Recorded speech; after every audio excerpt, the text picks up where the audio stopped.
Hello, and thank you for your time. The reason for me coming to see you today is to talk to you about patient care during discharge and promoting activities of daily living within our population. The person that we have in question right now, and the reason that this policy is so important, is in regards to a patient that we currently have had in our caseload that has came about. And I came here to talk to you today because I feel that with your resources as well as with our care plans and what we can do for patients like the one that I'll give you some information on today, we can make a very strong policy to encourage more activities of daily living through home health care for the elderly instead of them being in hospitals. So this policy is coming to the table because we had a client, an elderly client who was 78 years old. And this client faces a lot of challenges in regards to moving around and activities of daily living after an auto collision. So in looking at this and the reason we came together as a disciplinary care team, and we found that the patient care after discharge she needed to have a very strong plan in place. And with that being said, making sure that the plan would also maintain her basic daily activities of daily living that she would have to deal with if she were on her own, and making sure that the different activities of daily living that she would have to deal with or would engage in, would be beneficial to helping her become her better self that she was before the auto collision. And so just bringing some data to you, we are with this policy, we are promoting after discharge from hospital, not going to like a skilled rehab facility. We are actually advocating to have more home care services or having a home care aide to help the person, the elderly person. And in looking at cost, we found that honestly, in being in a hospital or skilled care facility, the cost is about $119 a day, opposed to being at home and having a skilled care person there in their home. It's about $160 a day for a price differential of $41.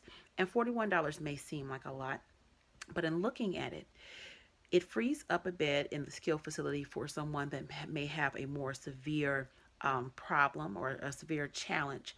It also provides that elderly client to be in the comforts and the confines of their own home, so that as they do have a skilled care worker there and they're doing the activities of daily living to get back to their normal self, they're doing it in an environment that will keep them productive, keep them in the community, and make them have a higher probability of becoming 100% opposed to being in a different situation or a different environment where things may not be as familiar. Also, in looking at this and comparing to say, we also feel that it would be very beneficial because the client or the elderly senior citizen person would be able to gain his or her health as well as be able to support the client. And looking at activities or looking at different research that we found was that overall there are 3.2 million deaths per year attributed to inactivity. And inactivity can connect to activities of daily living because the person or the patient should be able to move and be active. And that can happen in activities of daily living. Activities of daily living can be something as simple as learning how to walk and go get your meal, or going and doing very small tasks around the house. But at the end of the day, we want the patient to be able to gain that competency to be able to move around and be a better person as they were before. Another reason why this is very important is looking at a resident plan of care. We looked at the multidisciplinary plan of care and the role of the social worker. As a social worker, this is very important to me, and it's very important to us because we are responsible for having an adequate plan of care in place to promote autonomy and to promote that client to be the best person.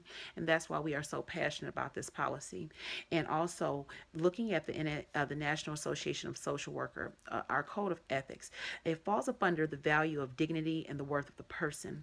We want to make sure that we enhance the client's capacity before the change, so that they're able to be back to where they were, and we're able to address the needs of care as well as to keep them feeling independent and feeling like they can do this. And it is our commitment to clients to make sure that we implement a plan that will provide positive outcomes. And we strongly feel that if you support our policy, meaning that we can go ahead and promote having home health care workers, skilled home health care workers, to help the elderly within their homes in the confines of their own home, opposed to being in a skilled hospital facility.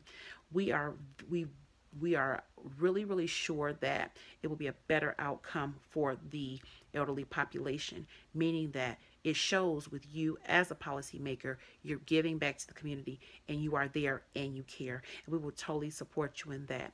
So I'll be here for any questions that you have after. But I thank you for your time today and I look forward to talking to you about this further.